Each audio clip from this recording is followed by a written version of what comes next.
शुरू करते हैं एनजाइटी डिसऑर्डर्स, ठीक है। तो साइकेट्रिक में एनजाइटी डिसऑर्डर्स है। एनजाइटी डिसऑर्डर्स में 3 डिसऑर्डर्स इंपॉर्टेंट है। सबसे इंपॉर्टेंट है, इंपॉर्टेंट क्या, इंपॉर्टेंट तो सभी है। पैनिक है, दूसरा है फोबिया है, दूसरा फोबिया, और तीसरा generalised anxiety disorders, generalised anxiety disorders. तो सबसे पहले डील करेंगे हम लोग पैनिक डिसऑर्डर्स। पैनिक डिसऑर्डर्स क्या होता है, देखिए ये गाइस जो है पैल्पिटेशन हो रहा है, मतलब क्यों, मतलब इसका धड़कन फील हो रहा है। देखिए एक हाथ इसके चेस्ट पर रखा हुआ है, दूसरा स्वेटिंग हो रहा है, स्वेटिंग दिख ही रहा है, पूरा पसीना से तरबतर है बेचारा। और दूसरा feeling of impending Doom. Feeling of impending Doom मतलब फियर ऑफ डाइंग। इसको लग रहा है, इस गाय को लग रहा है कि हम मर जाएंगे, फियर ऑफ डाइंग, इस मृत्यु का डर। तो ये तीनों फीचर्स अचानक हो रहा है, सडन ऑनसेट हो रहा है और ब्रीफ पीरियड में हो रहा है, मतलब 5 से 15 मिनट में हो रहा है और फिर खत्म हो जा रहा है, ठीक है। और महीना में इससे को 5 से 6 एपिसोड ये वाला आ ही जाता है। ब्रीफ पीरियड के रहता है, अचानक आता है, at different types, at different time और डिफरेंट प्लेसेस में होता है, ठीक है। तो ये एम से डिफ्रेंशिएट कर सकते हैं, क्योंकि एम में तो तुरंत ठीक होने वाला नहीं है, और ये अपने आप ठीक हो जाता है 5 से 15 मिनट के अंदर, ठीक है। तो ये क्या है, पैनिक डिसऑर्डर्स है, ठीक है। तो पैनिक डिसऑर्डर्स क्या होता है, डिफरेंट टाइप्स और डिफरेंट प्लेसेस में होता है। और इसका ट्रीटमेंट क्या है, SSRI और SNRI। और ये तो पीरियड तो बता ही दिए कि बहुत ही ब्रीफ पीरियड में होता है, 5 से 15 मिनट में होता है। और इसका हिस्ट्री रहता है कि डॉक्टर साहब महीना में 5 से 6 बार ये हो ही जाता है, ठीक है। और ट्रीटमेंट क्या क्या देंगे, फ्लूजेटिन, पैराजोटिन, सेटारिन, सिटालोप्रम, ये सब देंगे, ठीक है। अच्छा, तो हम एनजाइटी डिसऑर्डर, पैनिक डिसऑर्डर्स हम पढ़ चुके हैं। अब दूसरा देखते हैं फोबिया। फोबिया क्या होता है, अच्छा, फोबिया मतलब डर। तो जैसे कि किसी को अगले हफ्ता नीट पीजी का एग्जाम है, तो नीट पीजी का एग्जाम देना है, कोई स्टेज परफॉर्म करना है, तो उसमें जो डर होता है उसे फोबिया कहते हैं। This is known as phobia. जैसे इस गाय को लग रहा है कि NEET PG is only 1 week ahead, और उसकी वजह से इसको डर है, कुछ स्ट्रेसर्स होता है, जैसे कि इसको अगले हफ्ता कोई स्टेज पर परफॉर्म करना है, या अगले हफ्ता इसका सर्जरी है, तो इस वजह से जो डर होता है उसे फोबिया कहते हैं, ठीक है। तो फियर ऑफ, इसमें क्या होता है, पैनिक डिसऑर्डर से किस प्रकार डिफ्रेंशिएट कर सकते हैं। फियर ऑफ इम्पेंडिंग डूम मतलब इसको मृत्यु का डर नहीं होता है, फियर ऑफ डाइंग नहीं होता, पैल्पिटेशन, स्वेटिंग, ये सब फील नहीं होता है, ठीक है। इसमें पसीना, देखिए स्वेटिंग उसमें जैसे पसीना से तरबतरता है, इसमें स्वेटिंग नहीं हो रहा है, तो इट इज़ ए फोबिया। अच्छा, फोबिया में कुछ स्ट्रेसर्स होते हैं। पैनिक डिसऑर्डर्स में वो अचानक होता है, डिफरेंट टाइप्स और डिफरेंट पीरियड्स वो अचानक होता है, ठीक है, पैनिक और ब्रीफ पीरियड के रहता है। और फोबिया में ऐसा फोबिया में कोई स्ट्रेसर्स होते हैं, ठीक है। अच्छा, फोबिया डिफरेंट टाइप्स के होते हैं, जैसे एगोराफोबिया होता है, पब्लिक ट्रांसपोर्ट या मॉल भीड़ भाड़ जाने में डर लगता है। स्पेसिफिक फोबिया होता है, जैसे कि क्लोज्ड स्पेस, जैसे कि क्लॉस्ट्रोफोबिया स्पेसिफिक फोबिया है। और सोशल फोबिया, तो ये हम आगे एक्सप्लेन करते हैं। अब देखते हैं कि जनरलाइज्ड फोबिया का ट्रीटमेंट क्या है। तो पैनिक डिसऑर्डर्स में भी देखें कि SSRI SNRI देते हैं, जनरलाइज्ड फोबिया में SSRI देते हैं, सिलेक्टिव सीरोटोनिन रीअपटेक इनहिबिटर। और स्पेसिफिक फोबिया है, जैसे कि स्टेज पर परफॉर्म करना है या अगले हफ्ता एग्जाम है, तो क्या देते हैं, बीटा ब्लॉकर देते हैं। तो बीटा ब्लॉकर में प्रोप्रानोलॉल इज़ द बेस्ट। अच्छा, और कुछ बिहेवियरल थेरेपी है जिसमें फ्लडिंग होता है, मतलब उस सिचुएशंस को हम इमेजिन करके उसको डील करते हैं। अब नेक्स्ट है दोस्तों, एनजाइटी डिसऑर्डर्स में हम 2 पढ़ चुके हैं। पहला क्या पढ़े हैं, पैनिक डिसऑर्डर्स पढ़े हैं। दूसरा क्या पढ़े हैं, फोबिया पढ़े हैं। दूसरा फोबिया पढ़े हैं। अब तीसरा पढ़ेंगे generalised anxiety disorders. Generalised anxiety disorders ये मोस्ट कॉमन होता है, मतलब इसमें एक्सेसिव वरीसम होता है। प्रत्येक छोटे छोटे बात के लिए वो हमेशा डरता, हमेशा चिंता करता रहता है, ठीक है। प्रत्येक छोटे छोटे बातों के लिए, मैं ये कल कैसे जाएंगे, कल कॉलेज कैसे जाएंगे, कल ड्यूटी कैसे जाएंगे, कल बॉस से कैसे डील करेंगे। तो इसमें हर छोटे छोटे बात के लिए ये वरी होता रहता है, और ये कंटिन्यूस मेंटेन रहता है, ठीक है। Excessive worrisome. और generalized anxiety disorder is most common anxiety disorder. और इसमें ट्रीटमेंट क्या है, SSRI और SNRI। तो SSRI, तीनों ही एंजाइटी डिसऑर्डर्स का ट्रीटमेंट कॉमन है, SSRI है। All anxiety disorder is more common in female except क्या है, social phobia is equally in male and female, ठीक है। अच्छा, तो दोस्तों एंजाइटी डिसऑर्डर्स तो हम देख लिए। अब फोबिया का डिफरेंट टाइप्स देखते हैं, जो कि इंपॉर्टेंट है और क्वेश्चन पूछ सकता है, ठीक है। तो ये फीमेल भाग रही है, किधर भाग रही है, होम बॉन्ड की तरफ। और देखिए इसमें फियर और एंजाइटी है, फियर है, एंजाइटी है, फोबिया है, ठीक है। किस चीज़ से फोबिया है, पब्लिक ट्रांसपोर्ट से फोबिया है, मतलब वो रेलगाड़ी या बस ठीक है। तो ऐसे किसी भी पब्लिक ट्रांसपोर्ट में डरती है, ट्रांसपोर्ट का मतलब यात्रा करने से डरती है। ओपन प्लेसेस या क्लोज्ड प्लेसेस में जाने से डरती है। क्लोज प्लेसेस जैसे एमआरआई का मशीन हो गया, केव हो गया, या क्लोज्ड स्पेस, क्लोज्ड रूम हो गया। अच्छा, क्राउड में जैसे कि कोई मॉल जाने से अकेले डरती है, या घर से निकलने में ही अकेले डरती है, मार्केटिंग करने में ही डरती है, तो it is a home bound. तो ये जो फोबिया है it is known as agoraphobia. Agoraphobia इसका डायग्नोसिस किस पर डिपेंड करता है? जब public transport, open places, close places, crowd और आउट एलोन, अगर इसमें 2 से ज़्यादा में फैक्टर्स में डर लगे, ठीक है, मोर देन 2 या मोर देन 2 फैक्टर्स में डर लगे, तो उस सिचुएशंस में हम उस डायग्नोसिस हम एगोराफोबिया निकालेंगे, ठीक है। मतलब उसको रेलगाड़ी या बस से जाने में भी डर लगता है, क्राउड प्लेस मॉल में जाने में से भी डर लगता है, घर से बाहर निकलने से भी डर लगता है, तो इट इज़ ए एगोराफोबिया, ठीक है। अच्छा, इसमें से किसी एक फैक्टर से डर लगता हो तो वो स्पेसिफिक फोबिया हो गया, ठीक है। एक फैक्टर से हम क्या एग्जांपल देंगे? जैसे क्लॉस्ट्रोफोबिया हो गया। क्लॉस्ट्रोफोबिया जैसे उसको क्लोज्ड स्पेसेस, जैसे कि एमआरआई मशीन के अंदर जाने से डर लगता है, तो एक ही फैक्टर से डर लगता है, सिर्फ क्लोज्ड स्पेसेस से, तो उसको एगोराफोबिया नहीं कहेंगे, उसको स्पेसिफिक फोबिया कहेंगे, सिर्फ एक फैक्टर से डर लगता है। चलिए दोस्तों, तो एगोराफोबिया और स्पेसिफिक फोबिया का तो जाहिर है ट्रीटमेंट बिहेवियरल थेरेपी होगा, उसको समझाएंगे। सिस्टमिक डिसेंसिटाइजेशन, मतलब जिस चीज़ से डर लगता है उसी से उसको डील करवाएंगे, उसी से हम चाहेंगे कि वो उसका फेस करे, ठीक है। तो it is A behavioural therapy. और ट्रीटमेंट तो ज़्यादा ट्रीटमेंट तो उतना असर नहीं करेगा, तो हमको बिहेवियरल थेरेपी ज़्यादा इंपॉर्टेंट है, ठीक है। ड्रग थेरेपी तो उतना इंपॉर्टेंट नहीं होगा। अच्छा, सोशल फोबिया का treatment cognitive behaviour. Social phobia क्या होता है हम देखते हैं, ठीक है। तो तीनों एंजाइटी डिसऑर्डर्स को एक बार चार्ट के माध्यम से हम देख लेते हैं, ठीक है। एंजाइटी डिसऑर्डर्स, पहला है पैनिक डिसऑर्डर्स, दूसरा है फोबिया, तीसरा है जनरलाइज्ड एंजाइटी डिसऑर्डर्स। तो पैनिक डिसऑर्डर्स होता है सडन ऑनसेट होता है, ब्रीफ पीरियड के लिए होता है, 5 से 15 मिनट के लिए होता है, और बोलता है कि डॉक्टर साहब महीना में 5 से 6 बार हमको स्वेटिंग पैल्पिटेशन हो ही जाता है और अपने आप ठीक ही हो जाता है। और दूसरा है फोबिया, जिसमें कुछ स्ट्रेसर्स चाहिए, जैसे कि एग्जाम्स का डर, स्टेज परफॉर्मेंस का डर, ठीक है। तो कुछ स्ट्रेसर चाहिए, कुछ सिचुएशन चाहिए, तभी उसको फोबिया होता है। और जनरलाइज्ड एंजाइटी डिसऑर्डर तो हमेशा रहता है, छोटे छोटे बातों पर एक्सेसिव वरिसम करता रहता है, छोटे छोटे बातों पर चिंता करता रहता है, ये कंटिन्यूस मेंटेन रहता है, ये कभी भी ठीक नहीं रहता, मतलब इसका ग्राफ हमेशा मेंटेन रहता है। तो इट इज़ और जनरलाइज्ड एंजाइटी डिसऑर्डर ही मोस्ट कॉमन होता है, ठीक है। चलिए दोस्तों, अच्छा, सोशल फोबिया क्या होता है हम देखते हैं। सोशल फोबिया क्या होता है? जैसे ये लेडीज़ है, ठीक है, लेडीज़ है, मान लो इसको सोशल फोबिया है। सोशल फोबिया है जैसे ये मीटिंग है अपनी कंपनी में, एचआर हेड है, ये कंपनी में मीटिंग है, इसे डिफरेंट बॉस हैं जो डील कर रहे हैं, तो इसको फियर ऑफ एम्ब्रेसमेंट है, ठीक है। वो बॉस हमको क्या कहेंगे, या मेरा बॉस किसी को पसंद आएगा कि नहीं, तो इस फोबिया को सोशल फोबिया कहते हैं। मतलब एक समाज छोटे से मीटिंग में ही इसको डर लग रहा है, तो it is A social phobia, ठीक है। सोशल एंजाइटी डिसऑर्डर और सोशल फोबिया। चलिए दोस्तों, अब एंजाइटी डिसऑर्डर्स खत्म हो गया। अच्छा, सोशल फोबिया का ट्रीटमेंट क्या होता है? कॉग्निटिव बिहेवियर थेरेपी, ठीक है, कॉग्निटिव बिहेवियर थेरेपी। चलिए दोस्तों, अब ट्रॉमा रिलेटेड डिसऑर्डर्स पढ़ते हैं, ठीक है। ट्रॉमा रिलेटेड डिसऑर्डर्स, ट्रॉमा या स्ट्रेसर्स, मतलब ट्रॉमा कैसा हो सकता है? जैसे कि कोई वार हो गया, कोई रोड ट्रैफिक एक्सीडेंट हो गया, तो ट्रॉमा अगर सीवियर हो तो कैसा डिसऑर्डर्स होगा। ट्रॉमा अगर माइल्ड या मॉडरेट वैरायटी का हो तो कैसा डिसऑर्डर्स होगा, ठीक है। तो ट्रॉमा अगर सीवियर हो, जैसे वार रिलेटेड हो, सेक्सुअल असॉल्ट जैसे कि रेप रिलेटेड हो, अर्थक्वेक हो, फ्लड हो, तो उसमें पोस्ट ट्रॉमेटिक स्ट्रेस डिसऑर्डर, जिसको PTSD कहते हैं, पोस्ट ट्रॉमेटिक स्ट्रेस डिसऑर्डर या एक्यूट स्ट्रेस डिसऑर्डर कहते हैं। और ट्रॉमा अगर माइल्ड या मॉडरेट नेचर का हो तो एडजस्टमेंट डिसऑर्डर कहते हैं। माइल्ड या मॉडरेट नेचर का कैसे कह सकते हैं? मतलब जैसे फाइनेंशियल लॉस हो, शेयर मार्केट में थोड़ा सा घाटा हो गया, ये रिलेशनशिप थोड़ा सा ब्रेक हो गया है, ठीक है, तो इट इज़ ए माइल्ड या मॉडरेट टाइप ऑफ स्ट्रेसर, तो इसमें एडजस्टमेंट डिसऑर्डर होगा। तो हम डिटेल से अभी समझते हैं कि कैसा होता है।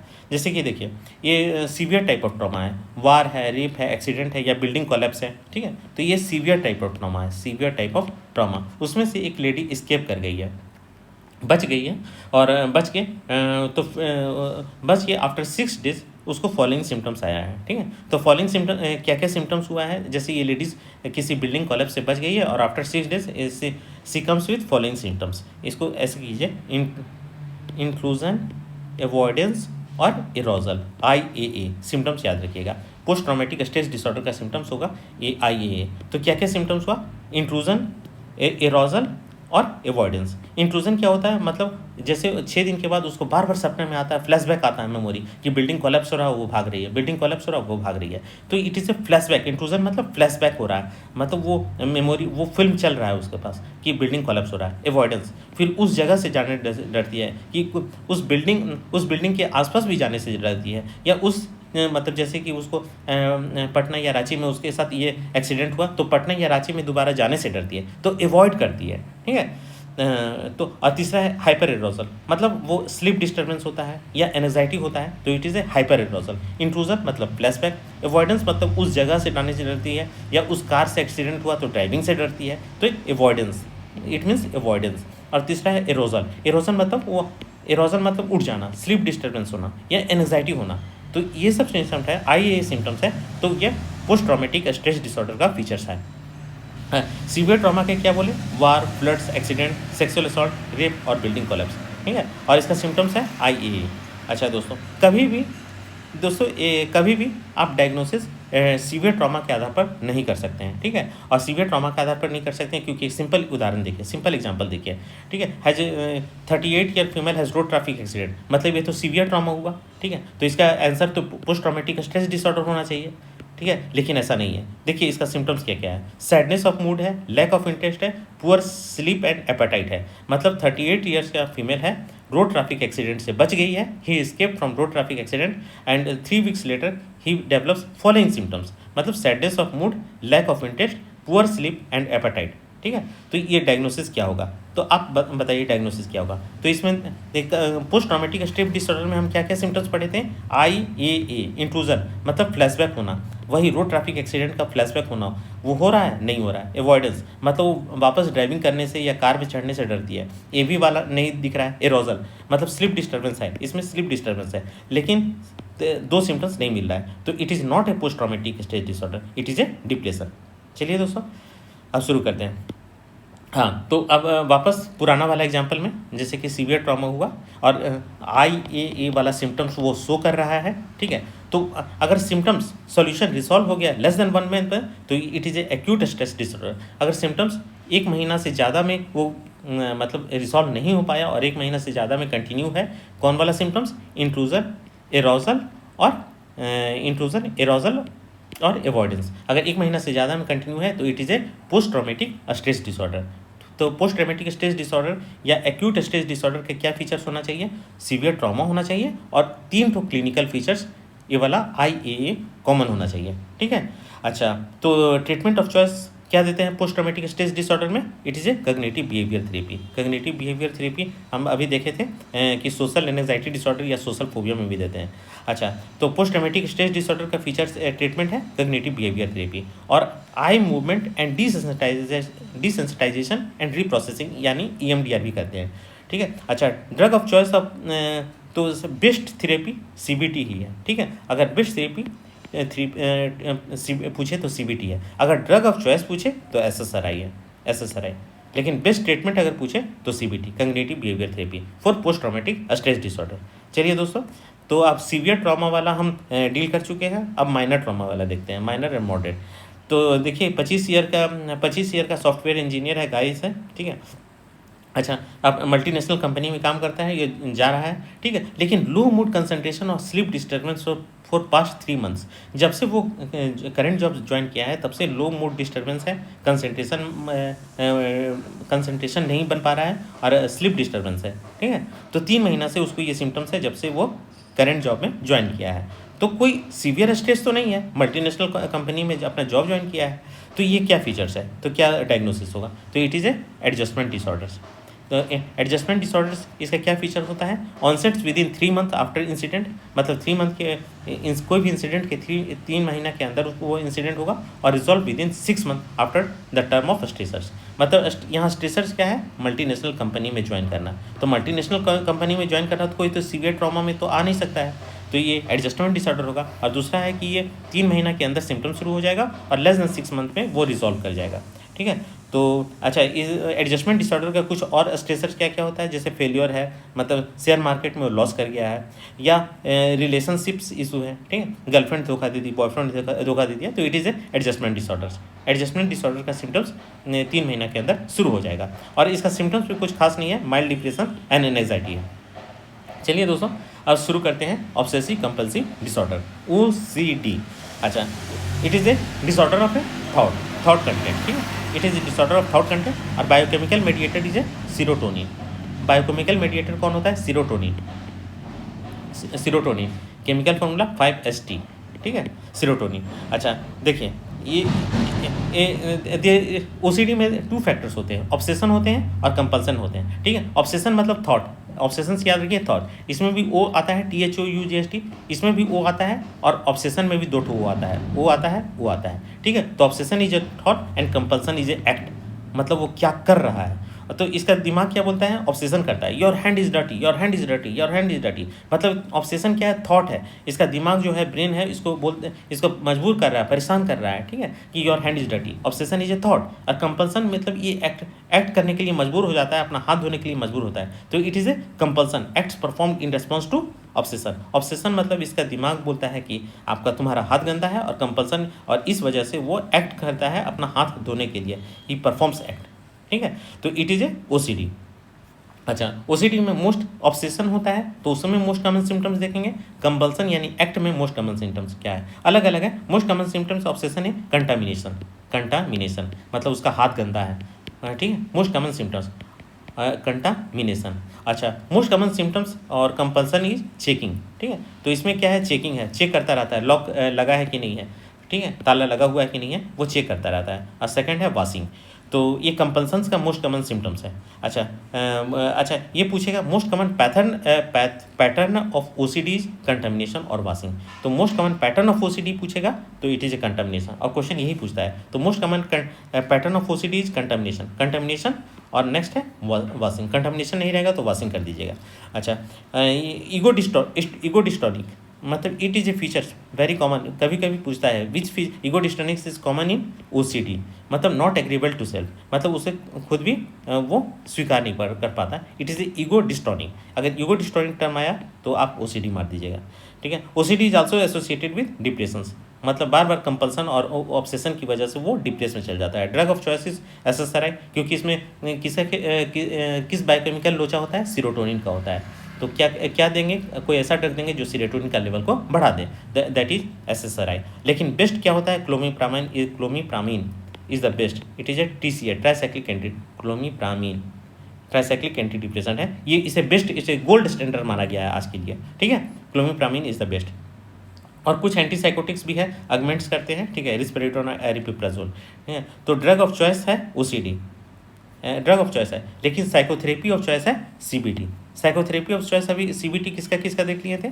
Psychotherapy of choice post traumatic stress disorder में भी CBT देते हैं, ठीक है, और OCD में भी CBT देते हैं। और इधर सोशल एंजाइटी डिसऑर्डर या सोशल फोबिया, जिसमें कोई मतलब अपना जो कंपनी का मीटिंग में डील करने से डरती है due to fear of embarrassment, social anxiety disorder या सोशल फोबिया, ठीक है। तो इन 3 फैक्टर्स में, इन 3 डिजीज़ में साइकोथेरेपी ऑफ चॉइस CBT है, कॉग्निटिव बिहेवियर थेरेपी। अच्छा, अब OCD में देते हैं, ठीक है। OCD में कॉग्निटिव बिहेवियर थेरेपी देते हैं। कॉग्निटिव बिहेवियर थेरेपी में एक्सपोजर एंड रिस्पॉन्स प्रिवेंशन, ठीक है। तो इसमें क्या कहते हैं कि आप एक्सपोज करो, तो उसको जैसे कि उसको सोचने पर मजबूर करते हैं कि तुम्हारा हाथ गंदा है, योर हैंड इज डर्टी, और इमेजिन, ठीक है, उसकी वजह से उसको डिसेंसिटाइज करने का कोशिश करते हैं कि तुम्हारा हाथ गंदा है, तुमको हाथ नहीं धोना है, डिसेंसिटाइज करते हैं। Then it is exposure and response prevention. तो एक बार क्वेश्चन आया था कि दोनों ऑप्शन में था, OCD, psychotherapy of choice for OCD, CBT भी था, एक्सपोजर एंड रिस्पॉन्स प्रिवेंशन। तो आंसर क्या होगा? ERP, exposure and response prevention is the answer, ठीक है। तो इसमें क्या करते हैं? हैबिचुएशन एंड डिसेंसिटाइजेशन, या उसका हाथ को ज़बरदस्ती गंदा करते हैं और उसको मजबूर करते हैं, उसको डिसेंसिटाइज करने की कोशिश करते हैं। चलिए दोस्तों, अब नेक्स्ट पढ़ते हैं। ट्राइकोटिलोमेनिया मतलब हेयर पुलिंग डिसऑर्डर्स है। हेयर पुलिंग डिसऑर्डर्स, अच्छा, हेयर पुलिंग डिसऑर्डर्स, तो ये सिंपल टर्म है। ट्राइकोटिलोमेनिया मतलब वो अपने स्कैल्प की हेयर को खींचता है, पुल आउट करता है, it is known A trichotillomania. अच्छा, वो अपने स्कैल्प की हेयर को पुल करके अपने मुंह से खाता है, ठीक है। He eats the pull out hair from the scalp, the वो हेयर जो वो पुल आउट करता है वो खाता भी है, तो इट इज़ ए फैगी। फैगी मतलब ईटिंग। ट्रैकोटिलोमेनिया मतलब पुल आउट हेयर, ट्रैकोफैगी मतलब वो ईटिंग द हेयर। और ट्रैकोबिजोर तो स्टमक में जो कलेक्शन हो जाता है हेयर का over long period of time, इसे कहते हैं ट्रैकोबिजोर। ट्रैकोबिजोर देखिए, ये ट्रैकोबिजोर बिल्कुल ऐसे ही लगता है, ठीक है, ट्रैकोबिजोर, ट्रैकोबिजोर। अच्छा, ट्रैकोबिजोर। अच्छा, तो अब इसका तो समझ गए ट्रैकोटिलोमेनिया, ट्रैकोफैगी और ट्रैकोबिजोर, ठीक है। और इसका ट्रीटमेंट ऑफ चॉइस, थोड़ा अटपटा सा, हाँ, most common site is scalp. हाँ, इसका ट्रीटमेंट ऑफ चॉइस थोड़ा अटपटा सा है, एन सिस्टीन। एन सिस्टीन आपको याद होगा दोस्तों, it is also a drug of choice for paracetamol poisoning. Paracetamol poisoning में भी ड्रग ऑफ चॉइस है, ठीक है। एन इसमें ट्रैकोटिलोमेनिया में भी देते हैं। ग्लूटामेट्रिक मॉड्यूलेटर्स, ठीक है। और नेक्स्ट ट्रीटमेंट है SSRI। अच्छा, साइकोथेरेपी, कग्निटिव बिहेवियर थेरेपी देते हैं, ठीक है। कग्निटिव बिहेवियर थेरेपी हम पहले ही पढ़ चुके हैं। कग्निटिव बिहेवियर थेरेपी किस में देते हैं, चलिए दोस्तों, obsessive compulsive and related disorders, तो OCD हम पढ़ चुके हैं। अच्छा, body dysmorphic disorders. Body disorder, अरे तुम्हारा लगता है उसे कि उसका नाक चपटा है, या उसका चेहरा गोल नहीं है, उसका चेहरा स्क्वायर है, वो लंबा नहीं है, वो उसका बैकबोन झुका हुआ है, तो बॉडी डिस्मॉर्फिक डिसऑर्डर्स। अच्छा, होर्डिंग डिसऑर्डर्स होता है collecting items of no financial और इमोशनल वैल्यू, मतलब अगर कोई पुराना फोटो कलेक्ट करे तो बात समझा जाए, लेकिन कोई फाइनेंशियल वैल्यू नहीं है, उसको भी वो जमा कर रहा है, पुराने नोट्स, पुराने सिक्के, ठीक है। It is a hoarding disorders. अच्छा, बॉडी फोकस्ड रिपीटेटिव बिहेवियर, जो अभी हम पढ़ चुके हैं, body focused repetitive behaviour. Trichotillomania होता है, और trichotillomania pulling out one's own hair, और एक्सकोरिएशन डिसऑर्डर्स यानी स्किन प्रिकिंग डिसऑर्डर्स, मतलब स्किन को नोचने का डिसऑर्डर्स, ठीक है। तो body focused repetitive behaviour disorder, मतलब अपने ही बॉडी पर ये फोकस होता है, अपना ही बाल को खींचना या अपना ही स्किन को खींचना, ठीक है। ट्रैकोटिलोमेनिया एंड स्किन प्रिकिंग डिसऑर्डर्स। अच्छा, ऑल्फैक्टरी रेफरेंस सिम्टम्स, मतलब उसे कुछ स्मेल आता है, एक्चुअली स्मेल होता नहीं है, लेकिन उसको लगता है कि कुछ ऑल्फेक्शन है, ऑल्फैक्टरी रेफरेंस सिंड्रोम। नेक्स्ट है हाइपोकॉन्ड्रियासिस। तो ये ऑल है, इट इज़ ऑल यार obsessive compulsive and related disorder according to ICD-11। तो ये क्वेश्चन पूछ चुका है, इसलिए याद है। बॉडी फोकस्ड रिपीटेटिव डिसऑर्डर्स में 2 डिसऑर्डर है, एक ट्रैकोटिलोमेनिया होगा, और दूसरा स्किन प्रिकिंग डिसऑर्डर यानी एक्सकोरिएशन डिसऑर्डर। चलिए दोस्तों, अब नेक्स्ट पढ़ते हैं। नेक्स्ट है dissociative identity disorder. Dissociative identity disorder, अपरिचित मूवी तो देखे ही होंगे, ठीक है। अपरिचित मूवी 2005 में आई थी, विक्रम की। अपरिचित मूवी तो देखे ही होंगे। तो इसमें शायद 3 पर्सनालिटीज़ होते हैं, और एक तो भूल भुलैया भी है जिसमें विद्या बालन ने रोल किया था। तो इसमें 3 पर्सनालिटीज़ हैं जो एक ही इंडिविजुअल पर एग्जिस्ट करती है, बट ऑल मतलब एक दूसरे से अनजान, और सभी का pattern of behaviour, pattern of thinking एक दूसरे से अनरिलेटेड है।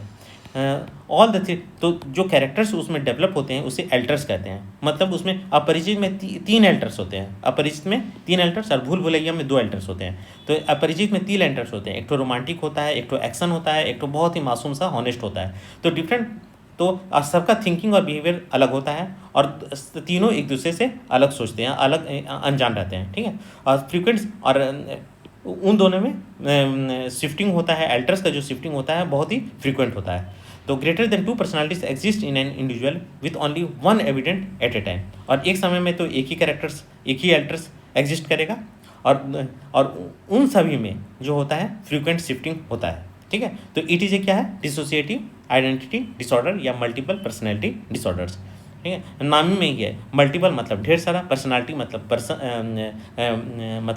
पर्सनालिटीज़ का इंडिविजुअल एक साथ एग्जिस्ट करता है। चलिए दोस्तों, अब देते हैं डिसोसिएटिव एमनेसिया। उधर डिसोसिएटिव आइडेंटिटी डिसऑर्डर पढ़े थे, अब डिसोसिएटिव एमनेसिया। एमनेसिया मतलब भूल जाना। तो क्या होता है, देखिए, तो ये गाइस किडनैप्ड हुआ, और 2 दिन के लिए टॉर्चर हुआ, टॉर्चर बहुत बुरी तरह से हुआ, और किसी एनी हाउ वो फ्री हो गया। तो ये जो टॉर्चर का 2 दिन का पीरियड था वो बिल्कुल भूल गया, ठीक है। किस तरह टॉर्चर हुआ बिल्कुल भुला गया। उसको याद था कि वो कब किडनैप हुआ, उसको याद था कि वो फ्री हो गया, लेकिन उन 2 दिनों में कितना टॉर्चर हुआ वो भूल चुका है। इतना माइंड पर कुछ स्ट्रेस पड़ा होगा। तो it is known as dissociative amnesia, inability to recall during particular interval of time, ठीक है। तो पार्टिकुलर इंटरवल ऑफ टाइम में क्या हुआ वो बिल्कुल भूल चुका है, usually due to traumatic memories. इसी को कहते हैं डिसोसिएटिव एमनेसिया। अब पढ़ते हैं डिसोसिएटिव फ्यूज़। डिसोसिएटिव फ्यूज़ में क्या होता है, मतलब कुछ फाइनेंशियल लॉस हुआ, वो अपना घर बार छोड़ के पटना से सीधे जमशेदपुर शिफ्ट हुआ। जमशेदपुर में वो नए सिरे से अपना बिजनेस शुरू किया, नया से खुशहाल ज़िंदगी शुरू हुआ, और फिर अपना जो पास्ट था, जो पटना में फाइनेंशियल लॉस हुआ था, वो बिल्कुल भूल चुका है। फ्यूज़ मतलब फ्यूज़ हम घर में जैसे फ्यूज़ उड़ता है, तो वो अपने उसके दिमाग का फ्यूज़ उड़ चुका था, बिल्कुल भूल चुका था कि पटना में क्या हुआ था। तो डिसोसिएटिव फ्यूज़, ठीक है। Unable to recall the past, may assumes new identity, ठीक है। तो इस डिसोसिएटिव एमनेसिया मतलब, और डिसोसिएटिव फ्यूज़ को हम कैसे रिप्रेजेंट कर रहे हैं, कैसे सिंप्लीफाइड कर रहे हैं, वो देखिए। डिसोसिएटिव एमनेसिया मतलब 2 घंटे का जो किडनैपिंग पीरियड था, जो जब टॉर्चर वाला पीरियड था, 2 दिन का टॉर्चर वाला पीरियड, 2 डेज टॉर्चर पीरियड, वो बिल्कुल भूल चुका था। तो it is A dissociative amnesia. और डिसोसिएटिव फ्यूज़ मतलब पटना में अगर फाइनेंशियल लॉस हो गया है पटना में, तो वो नया घर जमशेदपुर में शिफ्ट कर गया है, और जमशेदपुर में भी वापस अपने फिर से अपना बिजनेस चालू किया। And unable to recall past मतलब पटना में क्या हुआ बिल्कुल भूल चुका है कि पटना में वो कभी एग्जिस्ट ही करता था। तो it is A dissociative fuse. अच्छा, अब 2 टर्म है जो देख सकते हैं, डिपर्सनलाइजेशन है और डी रियलाइजेशन डिसऑर्डर है। डिपर्सनलाइजेशन मतलब पर्सन मतलब खुद से वो अलग हो रहा है, मतलब feeling of detachment from self, मतलब depersonalization detachment from self, derealization detachment from the world. Person term आ गया तो सेल्फ कर दीजिएगा, person term detachment from self और derealization detachment from world. Next आइए दोस्तों, मोस्ट कॉमन डिल्यूजन क्या होता है। Most common delusion of persecution. Persecution में क्या सोचता है कि वो अपना ही वाइफ मतलब उसका क्लोज रिलेटिव प्रॉपर्टी के लिए उसे मार रही है, ठीक है। उसको लगता है कि वाइफ मार नहीं रही है, हम सिंबलाइज कर रहे हैं कि वाइफ हस्बैंड को मार रही है, हस्बैंड को ऐसा लगता है कि वो प्रॉपर्टी के लिए अपना ही रिलेटिव उसका मर्डर कर देगा। तो it is A delusion of persecution, most common type of delusion होता है। अच्छा, फ्लाइट ऑफ आइडियाज़ क्या होता है। फ्लाइट ऑफ आइडियाज़ जो कि मैनिया में पाया जाता है, सीन इन मैनिया, मतलब क्या होता है, ये हम एग्जाम्पल दे रहे हैं, आप समझिएगा। माई नेम इज़ रवि, ठीक है। रवि मीन सन, ठीक है, सन से शुरू होगा, sun shine in the sky, sky is blue in colour. अच्छा, colour your hair with dye, तो कोई रिलेशन है, लेकिन लास्ट वाला वर्ड को ऐसे इस तरह से शुरू कर रहा है, ठीक है। तो इसे फ्लाइट ऑफ आइडियाज़ मतलब आइडियाज़ जो है हवा में फ्लाई कर रहे हैं, आकाश में उड़ रहा है, it is seen in mania. चलिए दोस्तों, निहिलिस्टिक डेल्यूजन, ठीक है। निहिलिस्टिक डेल्यूजन मतलब निहिलिस्टिक से याद रखिए नहीं, मतलब नहीं मतलब ही और the world does not exist, मतलब वो या वो और वर्ल्ड एग्जिस्ट नहीं करते हैं। निहिलिस्टिक मतलब नहीं। अच्छा, कोटार्ड सिंड्रोम क्या होते हैं। Nihilistic delusion plus severe psychotic depression. Severe psychotic depression मतलब उसके बॉडी प्यूट्रीफाई कर रहे हैं, सीवियर साइकोटिक डिप्रेशन। अच्छा, कोटार्ड सिंड्रोम क्या होता है। Cotard syndrome is a combination of nihilistic delusion plus severe psychotic depressions, मतलब सीवियर साइकोटिक डिप्रेशंस के एग्जांपल्स है जैसे his body is putrefying, his intestine is putrefying, और निहिलिस्टिक मतलब he does not exist. And Cotard syndrome is a combination of both, वह exist नहीं करता है, ही डज नॉट एग्जिस्ट। चलिए दोस्तों, नेक्स्ट पढ़ते हैं। अच्छा, कॉर्टिकल डिमेंशिया। कॉर्टिकल डिमेंशिया क्या होता है। कॉर्टिकल डिमेंशिया होता है तो सब कॉर्टिकल डिमेंशिया होता है। तो diagnosis of dementia requires 6 month, seen in Alzheimer's disease, pig disease and head injury. तो इसको कैसे याद रखेंगे, बहुत क्वेश्चन पूछता है, इसका एग्जांपल्स पूछता है, एग्जांपल्स इसका ये वाला देख लीजिए, बहुत पूछता है। तो इसको कैसे याद रखेंगे, कैप इन, कैप कहाँ लगाते हैं, जाहिर है हेड में लगाते हैं, कैप इन हेड, माथा में अपने एक कैप लगाते हैं। कैप से cortical dementia, cortical dementia, dementia A से Alzheimer's disease, Alzheimer's disease, P से पिग्स डिजीज, ठीक है, पी से पिग्स डिजीज, हेड से हेड इंजुरी, ठीक है, हेड से हेड इंजुरी। अच्छा, पिग से पार्किंसन मत कर दीजिएगा, पार्किंसन सबका सब कॉर्टिकल डिमेंशिया में आता है, ठीक है, पार्किंसन सब। तो सब कॉर्टिकल डिमेंशिया तो थोड़ा सा याद रखना पड़ेगा। Cap in head, pick the cap in head, ऐसे भी याद रख सकते हैं, pick the cap in head, ऐसे भी याद रख सकते हैं। अच्छा, सब कॉर्टिकल डिमेंशिया में उसके अलावा जो भी मेमोरी लॉस होगा वो सब कॉर्टिकल डिमेंशिया होगा, जैसे हंटिंगटन स्कॉरिया होगा, पार्किंसन डिजीज होगा, Wilson disease, progressive supranuclear palsy and AIDS dementia, it's all या सब कॉर्टिकल डिमेंशिया। अच्छा, चलिए दोस्तों, नर्कोलेप्सी में दो टाइप्स ऑफ हेलुसिनेशन पाया जाता है। नर्कोलेप्सी क्या टर्म्स है, जिसमें रैम का लेटेंसी घट जाता है, सीवियर रैम का लेटेंसी घट जाता है, यूजुअली 90 मिनट्स का होता है वो, और उसमें 10 मिनट्स का हो जाता है, और दिन में कई बार उसको स्लीप का अटैक आता है। अच्छा, हाइप्नोगोगिक हेलुसिनेशन होता है, तो हाइप्नोपोम्पिक हेलुसिनेशन होता है। तो हाइप्नोगोगिक मतलब occurs man going to sleep. अगर देखें जी है, जियो है तो जियो है, तो कंफ्यूज मत करिएगा। Hypnagogic hallucination occurs man going to sleep मतलब सोने जाने से पहले, गोइंग टू स्लीप। अच्छा, हाइप्नोपोम्पिक तो हेलुसिनेशन अकर्स ऑन अवेकनिंग मतलब उठने के बाद, हाइप्नोपोम्पिक। चलिए दोस्तों नेक्स्ट पढ़ते हैं। अच्छा, जेंडर डिसमॉर्फिया या जेंडर इनकॉन्ग्रुएंस, ठीक है, जेंडर इनकॉन्ग्रुएंस, जेंडर डिसमॉर्फिया। जेंडर डिसमॉर्फिया में क्या ये गाइस बोल रहा है, ठीक है, क्या बोल रहा है इसको ध्यान से सुनिए। ये वाला तो मेल गाय है, बाहर से शरीर इसका तो मेल लग रहा है, और I am a female trapped in a men's body, और वाइस वर्सा, ठीक है, वाइस वर्सा मतलब I am a male trapped in a female body. तो अगर ऐसा किसी को लगता है, जो कि अक्सर हम देखते हैं, तो ये है जेंडर डिसमॉर्फिया या जेंडर इनकॉन्ग्रुएंस।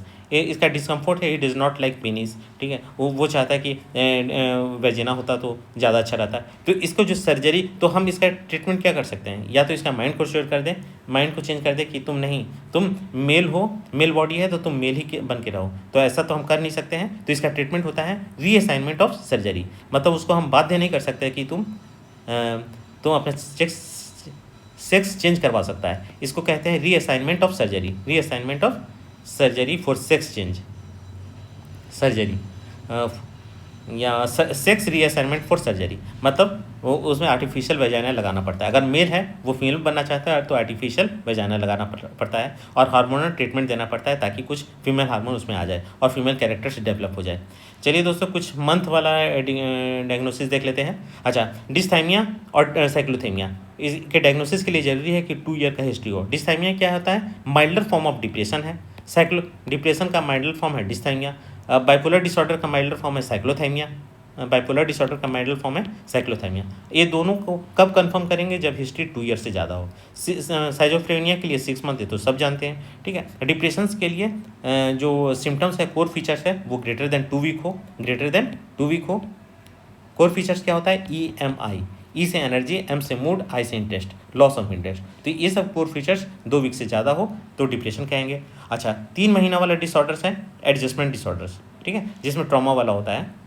तो अगर एडजस्टमेंट डिसऑर्डर में ऑनसेट विद इन 3 मंथ्स होता है, रिजोल्यूशन 6 मंथ के अंदर होता है। अच्छा, और मैनिया और हाइपोमेनिया, मैनिया में सिम्टम्स कंटिन्यूस 1 वीक के लिए प्रेजेंट हो, और हाइपोमेनिया के लिए सिम्टम्स 4 to 5 डेज तक रहे, तब उसको डायग्नोसिस करेंगे मैनिया है या हाइपोमेनिया है। चलिए दोस्तों नेक्स्ट देखते हैं।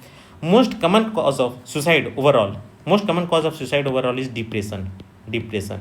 डिप्रेशन कितना होता है, 15 to 20% होता है।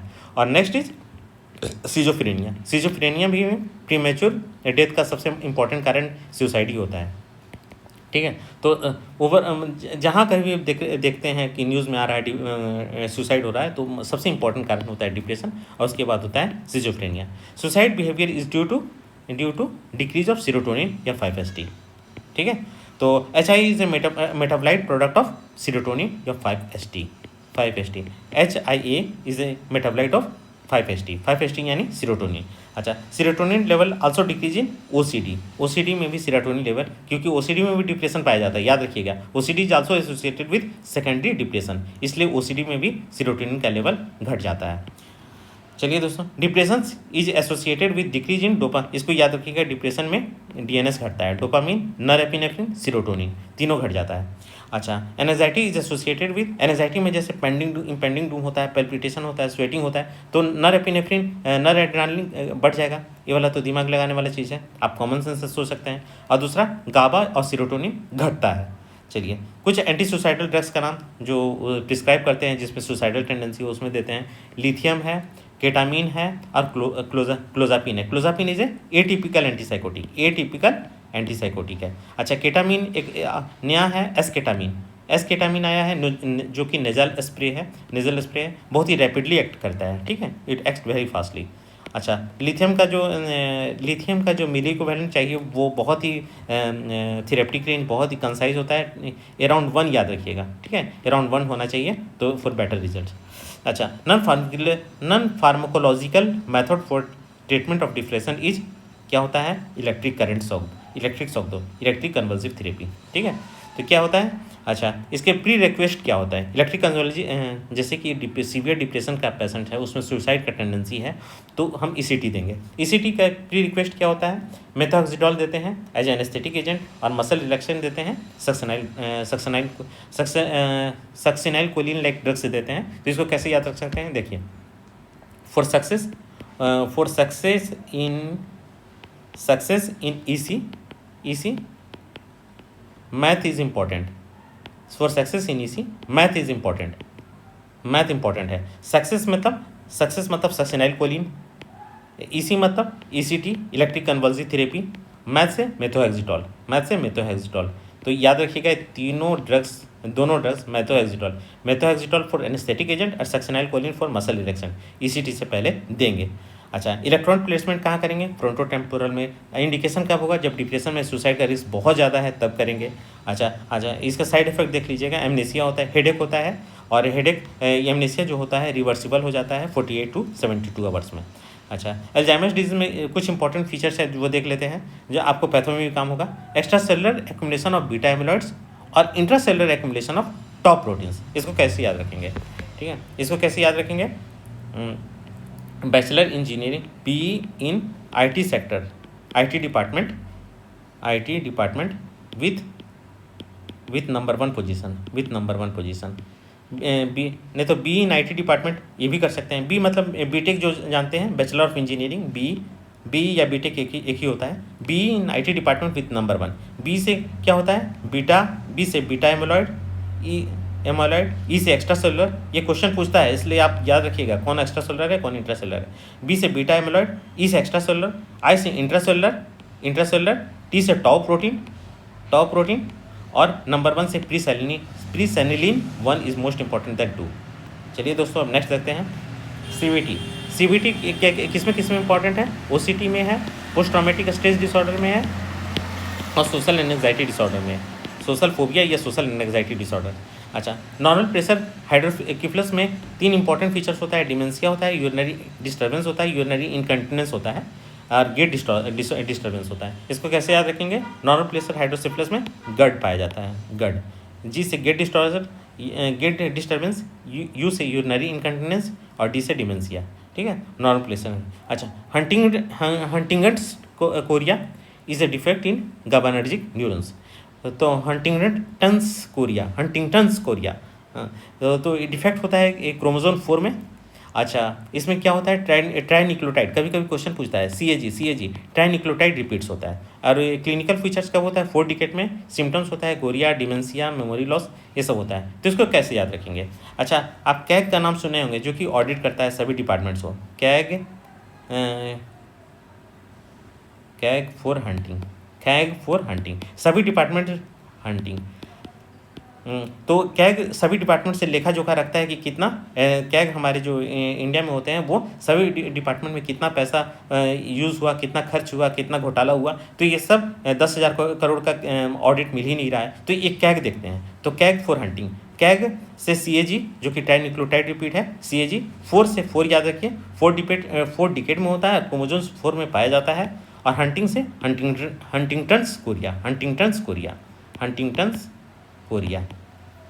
ठीक है दोस्तों, धन्यवाद।